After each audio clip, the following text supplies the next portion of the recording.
Yes, hello viewers, it's Peter Elgar here, funny old bloke from Brentwood, Essex in England, and I'm going to talk about some Takuma lenses from the Asahi Optical Company, because there's one or two interesting things I've found out, especially about my latest acquisition. So let's see what we can find out about the famous Takuma lenses. The first one I got is on my original S3 model from 1961. That's the camera I bought in Barking, Essex for 87 quid. And nobody had ever heard of Asahi Pentax cameras. And strange Takuma lenses, nobody ever heard of them.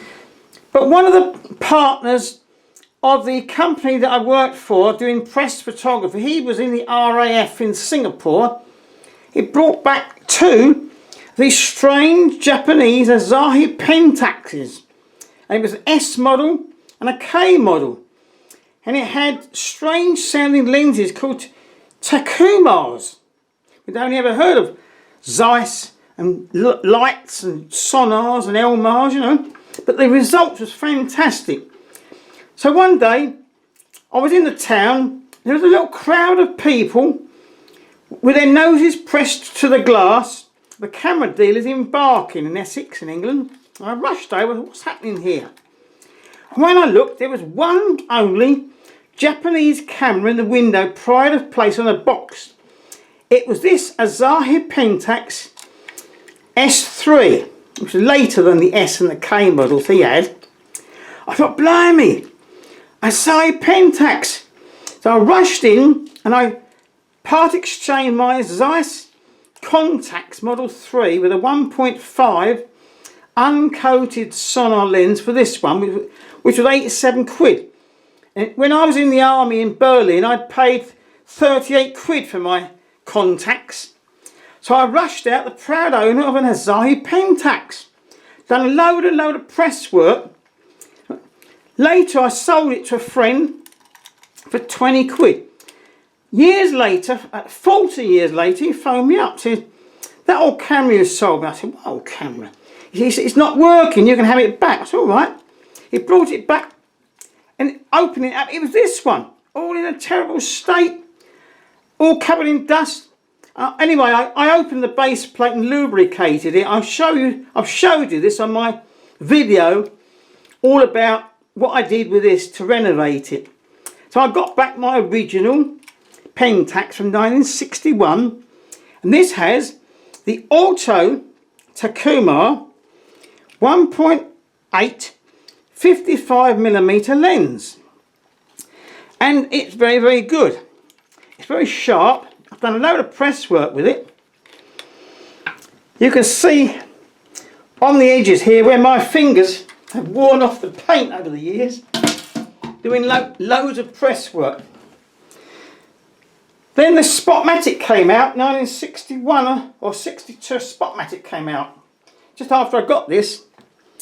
So I waited a few years, and as I say, I sold that, upgraded to a Spotmatic, and this had another Takuma, but this time it's called the Super Takuma 1.8 55mm focal length, made by the Asahi Optical Company with the coating, that lovely coating, yellow coating, all nice and smooth, but the apertures go the opposite way.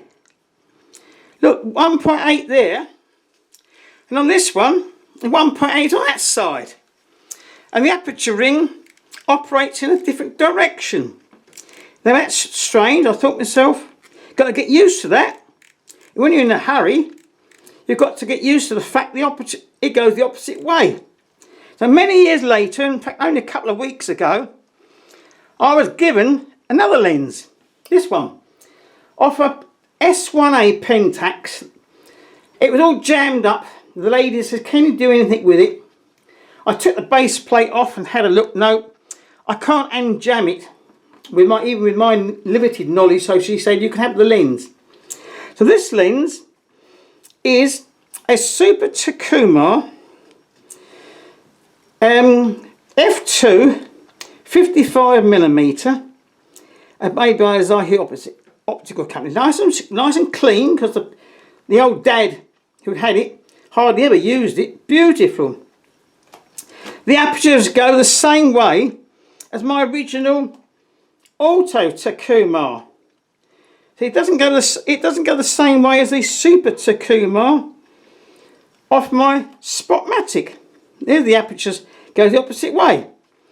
But what I've noticed about this, on this f2 lens, if you move the aperture ring, it goes past f2 to an unmarked value. I thought, what's that?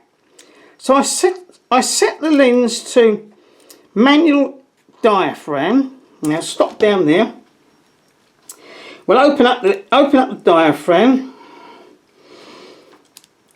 Open it up to f2, and you can see there's very slight shading with the aperture blades, very slightly shaded in.